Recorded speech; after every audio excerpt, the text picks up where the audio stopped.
Iridescence is the phenomenon where something's color looks different depending on how the light hits it.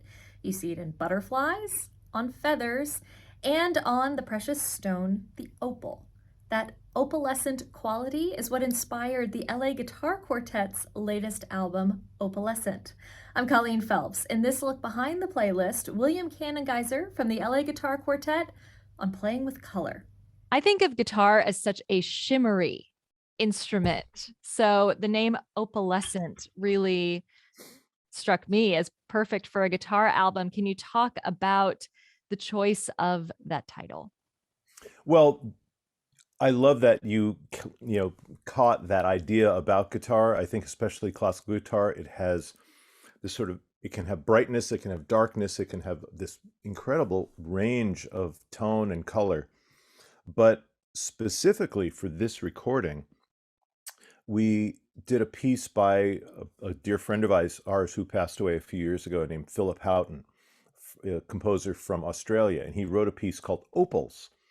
And it's a three-movement work that's portrays the Australian national stone of the opal, and three different sort of species of opal: the black opal, the water opal, and the white opal, and they all have their own characteristics. And when he wrote the piece, he was trying to have the music directly portray these different glints and reflections and sort of shimmers that emanate from the opal.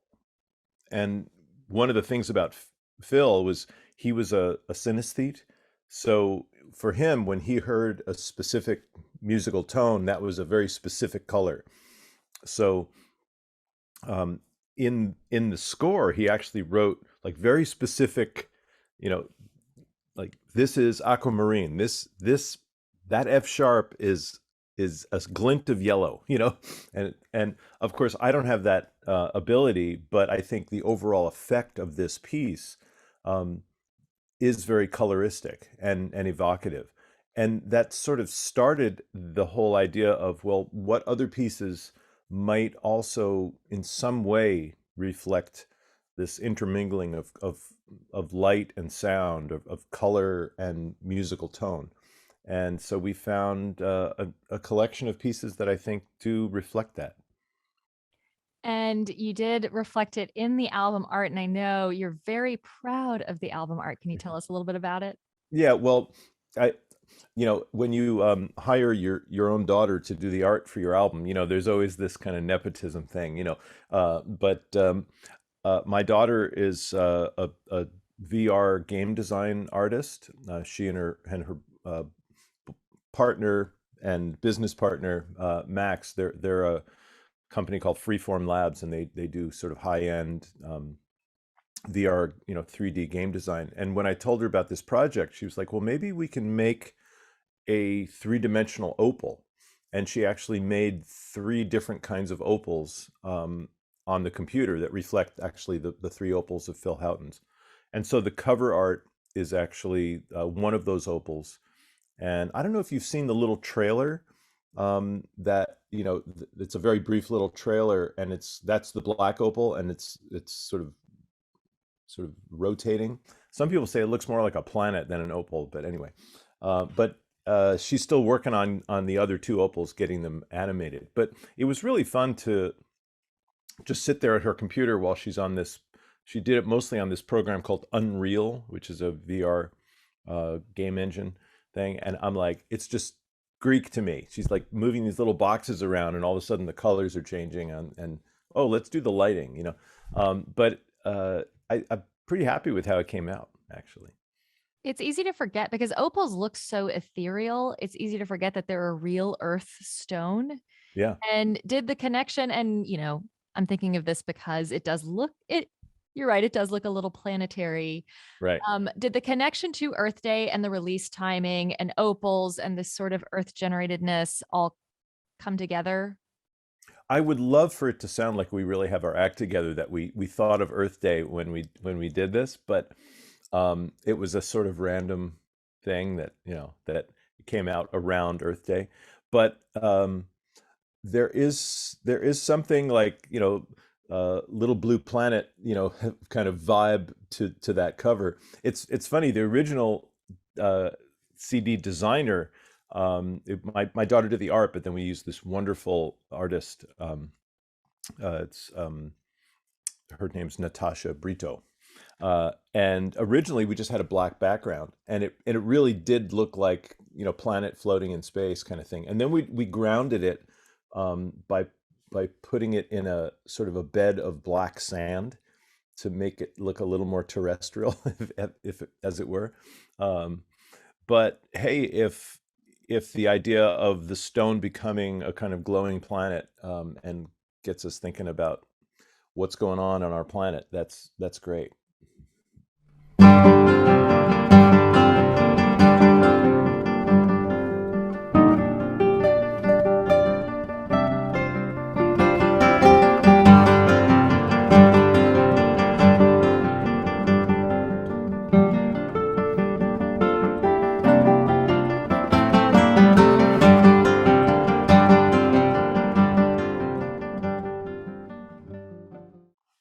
You mentioned Philip Houghton already, and Yeah. also his piece Wave Radiance has such a different affect, I think, from the other pieces on the album, as it sort of feels like it's built out of patterns and these arpeggios that sort of almost work in stereo. And I was wondering, even just mechanically, practically, how much experimentation goes into, okay, well, which of our guitars should be playing this particular arpeggio? And how much time do you spend sort of passing the ball back and forth with that kind of thing?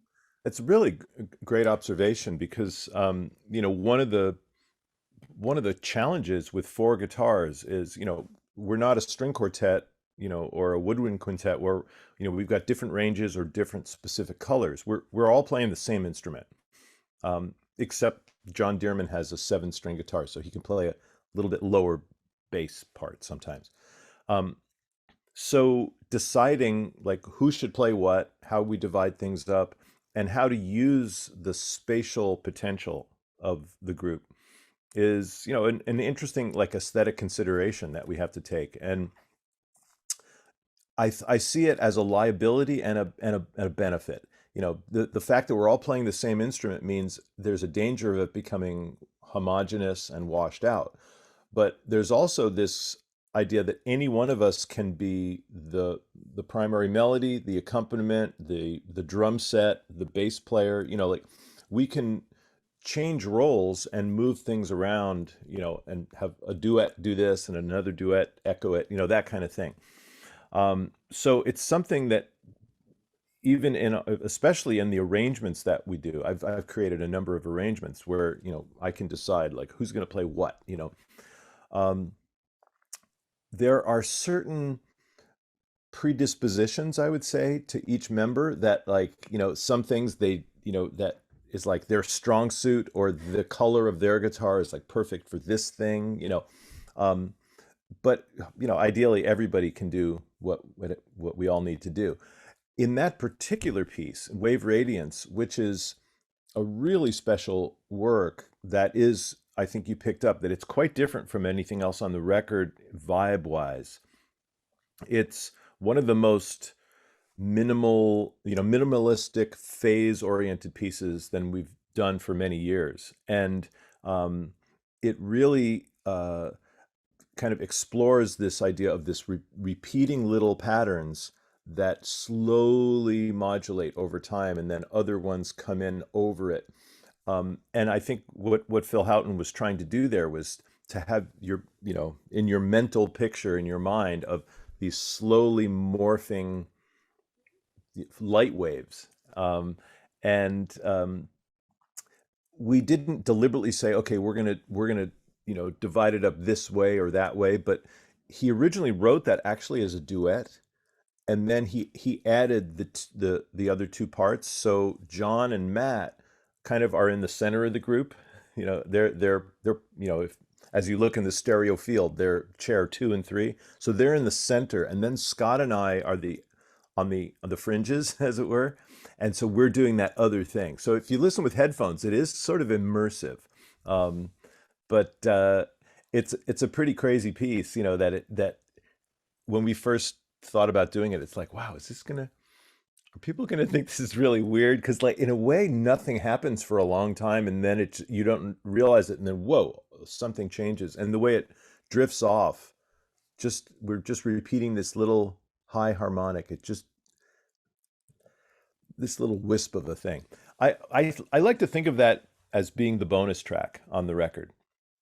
It's kind of like, okay, we've gone through this big journey together, and here's just this chill, like, light the incense, put their feet up kind of thing. Yeah, there is a lot of movement in the previous tracks. And in that one, it's more like you realize you have moved.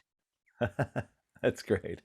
The Beezer Chaconne sticks out to me because it is based on one of music history's most well-known, most just devastating laments. And Right. I wondered if that was selected because, after these last couple of years, a lament is sort of an experience that we might need to share. Again, I wish I could claim that we did this all deliberately, or maybe we were prescient. I don't know. We recorded all of this pre-pandemic. Oh, wow. Yeah, this was all done basically around September 2019, and because of everything that happened in the pandemic, it took us a while to get it all done. Um, in a way, it's sort of we have to sort of pinch ourselves about it because it seems like such an appropriate choice of music after what we've gone through. Because, as you said, the sort of lament like aspects to some of Beezer's piece seem appropriate, and also the idea of giving people light and something that's uplifting and groovy, as a sort of sign of hope. It has worked out pretty well. Um, but that piece by Robert Beezer, that's actually, the world premiere recording of a brand new work he wrote for us. Um, and, I like to think that when Bob was sitting down to write it and he said, okay, I'm going to call my piece Chaconne, it's like, then you've got like J.S. Bach staring over your shoulder saying, okay, what do you got? The funny thing is he didn't actually base it on the theme from Bach's famous Chaconne for solo violin. It's actually based on a theme by Purcell. But the structure of the piece is absolutely a Chaconne, which is, a Chaconne really is like jazz if you think about it. It's a set of chord changes that repeat, and each time it repeats, the composer uses that as an underpinning to show how many different moods he can create, with this same harmonic underpinning. And Beezer really throws so many different things at you. There's some that are very overtly Baroque. There's one that has these sort of ba-bum, ba-bum, ba-bum, like, very dotted, like French overture kind of rhythms. There's kind of groove-oriented stuff. There's one particular variation that he calls Shards of Light, that was actually the working title of the record before we came up with Opalescence, but because that sounded cool too. But some people thought, oh, I don't know, it sounds like it could cut me, the shards, And a little aggressive. but it's not as welcoming as Opalescent. But he even, there's some minimal things in there, and then there's even like a kind of like a Cuban like salsa movement, and but what's interesting about how Beezer wrote the piece is, even with this really wide stylistic range, you can sort of catch the harmony of the chord progression, so you sort of know where you are in that. But I'm glad you picked up that idea. I think it's a lament, but it's also a very sweet piece ultimately. Yeah, When I Am Laid in Earth is, certainly a prescient thing to have used, I think. And Yeah. was that recorded before? You're saying this, this collection is recorded pre-pandemic. Was it recorded before or after the collaboration with Conspirare? It was recorded before the Conspirari Okay. recording. We did this one basically. I'm pretty sure it was in September 2019, and the Conspirari recording was done in November 2019. And both of those, especially the Conspirari, we were so lucky to get it in the can before the world shut down, especially, working with singers. It would have been pretty hard. And so happy that that recording came out. And I mean, that's a whole other discussion, like just how incredible it was to work with Conspirari and Craig Hella Johnson. Well, Craig came Fantastic. on Behind the Playlist to talk about that album really early on and Oh, neat. said something similar, that it felt like, thank goodness we did this when we did. So it was Yeah. ready to go, because we thought, oh, let's hold on to it, and then realized that this music in particular, these pieces, were exactly what we needed to release Yeah. right now. Yeah, that project has so much love in it. Yeah. And also, we're talking, just for your listeners, we're talking about the recording, the singing guitar that we did. And so we did this huge piece by Nico Muhly, that was written for Conspirari and 3 guitar quartets. And so there were 8 other guitarists. It was fantastic. The Texas and Austin guitar quartets. But we also did a few pieces with just us and Conspirari, one by Rina Esmail and one by Kyle Smith. And I think the underpinning of the whole record was, it was really the woman's voice in that piece, because almost all of the texts were based on writings by or about women. The Nico Muhly's piece was based on diary entries from pioneer women, and Kyle Smith's was based on a book by Sarah Winnemucca, a Native American writer, and Rena's was inspired by the woman's voice based on South Asian Indian music. So really pretty cool. So I looked back a little bit and read an interview with the LA Guitar Quartet from 1987. Uh-oh. And one thing that was discussed was how, at that point, the quartet was in a place where they felt ready to step out from updating classical favorites and trying to play crowd pleasers, and was ready to really start trying something new. Can you talk about how that point was an evolution point for the next 3 decades? I Yeah. know that's a really comprehensive question. Wow. Boy, you did your research. That's great. If you look back on the history of the quartet, I mean, we're essentially celebrating our 40th anniversary this year. We actually started playing a couple years before that at school, but we sort of became the Los Angeles Guitar Quartet 40 years ago. And our teachers and mentors were the Romero's Guitar Quartet. So Pepe Romero and his father and 2 brothers. Pepe is still, a dear friend, and he's a colleague of mine at USC. And we have, we owe them so much, like their inspiration, friendship, and support. When the first 10 years of LAGQ, we were sort of like a little mini Romero's in a way. We played, traditional classical music and a lot of Spanish music. And, we dipped our toe into a couple things that they hadn't done. We played some Stravinsky, for instance, and Debussy. But we were pretty much, we still wore tuxedos, it was like the whole thing. And then in 1990, actually, it was when Andy York joined the quartet. And that was a big change for us. And Andy, he retired from the quartet about 16 years ago, and he's doing this great solo thing. But Andy is kind of a legend in the classical guitar world as being, a really unique compositional voice and arranging voice, and kind of in the crossover world, a little bit, with jazz, rock elements, world music elements, a little Windham Hillish kind of thing, sometimes folded in. Um, and so Andy kind of got us, to lose the tuxedos and to think about the fact that we weren't raised in Europe in a traditional classical upbringing. We were American guitarists. We grew up, hearing the Beatles and Jethro Tull and, and Shakti and, and bluegrass and, and Miles Davis and so we started dipping our toe in it and seeing a kind of instant reaction that people are like, oh, this is, oh, oh, it can be fun. Oh, it's allowed to be fun then. Okay, great.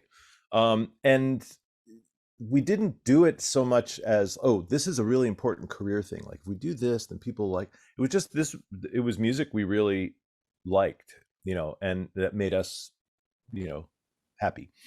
And that became sort of our signature. And, with when we, especially when we did our first recording for Sony, they really wanted us to go that way, so that was our kind of like world music album, where we did Chilean music and African music and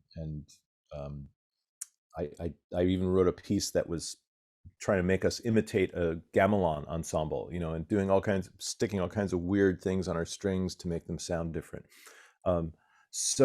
That started us in that direction, and we never abandoned classical music. I think if you look at our recorded output, you might think, oh yeah, they sort of stopped doing classical music, but it was that we tended to record like the cooler, newer stuff. But we've continued to fold in traditional music and balance in our programs. But there was no looking back really for us. That's just that's our identity now, and it's something that we get a lot of joy out of. Do you think the versatility is a key to the longevity?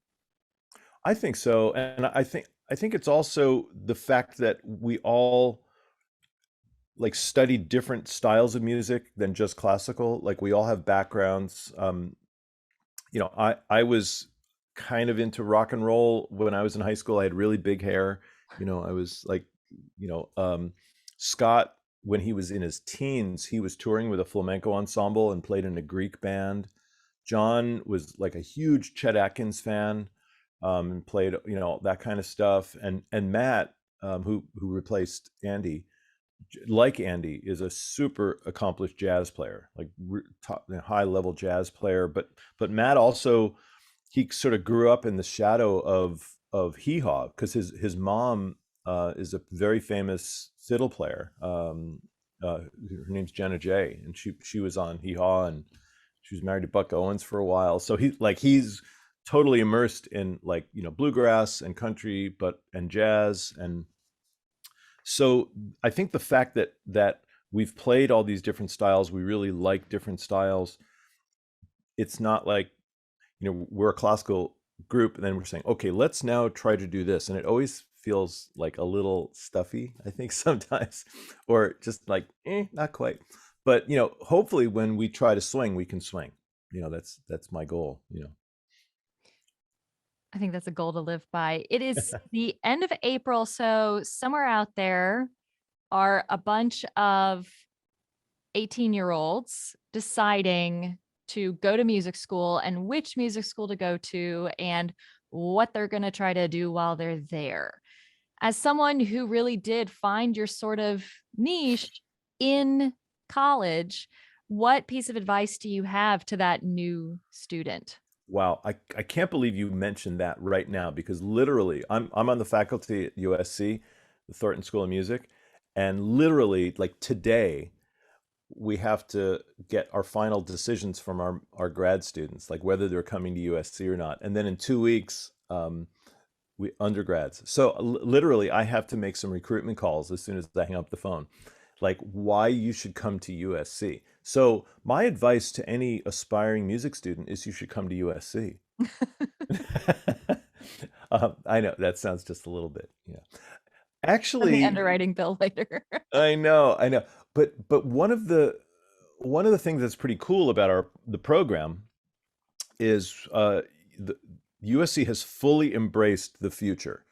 of music, and in that we've kind of, even though the classical instruction is at the highest level of tradition, like we've got just ridiculous faculty across the board, um, the focus is on multidisciplinary, uh, future looking preparation. And so the jazz, the pop, and the classical students are all mixed together, doing projects together.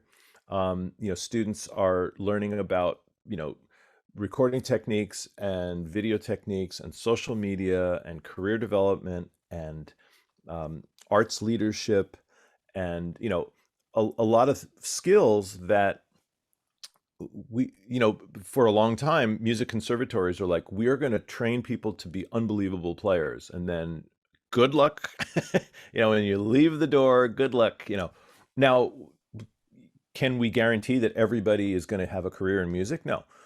And it's a tough field, and it's competitive, and what we try to do, though, is to make people feel like, even if you don't hit the lottery of being a well-known, successful soloist in your specific instrument, you have tools to be involved in music in some way that's creative, and be your own entrepreneur, and find your way as a musician.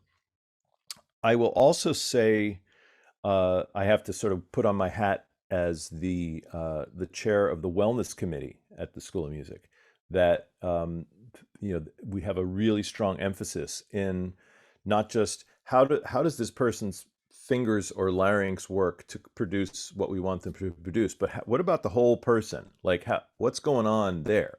Like, and so we do a lot of initiatives. We do screening for vocalists. We do auditory screenings, musculoskeletal screenings. We do workshops on performance anxiety and stuff like that. And I actually teach an intensive class one semester a year, and covering everything from injury prevention and recovery, body awareness techniques like Alexander technique and Feldenkrais and things like that, hearing protection, and go real deep into the psychological side of what is a challenging career, that musicians are at high risk, I think, of emotional issues. And so performance anxiety, we talk about mindfulness and meditation and other mind to body relaxation techniques and things like that. So I didn't answer your question, which is, what would I tell a student? Oh God, this sounds so glib. Follow your passion. If my teacher Pepe Romero used to tell me, he used to tell a lot of students, he said, I am probably the most successful guitarist on the planet, and I make about as much as a mediocre doctor. So don't do it for the money. Do it because you have to do it. So, of course, having passion and joy in what you do doesn't pay the bills. So, there's a practical side to it as well. But do it because you just got to do it, and your passion drives you there.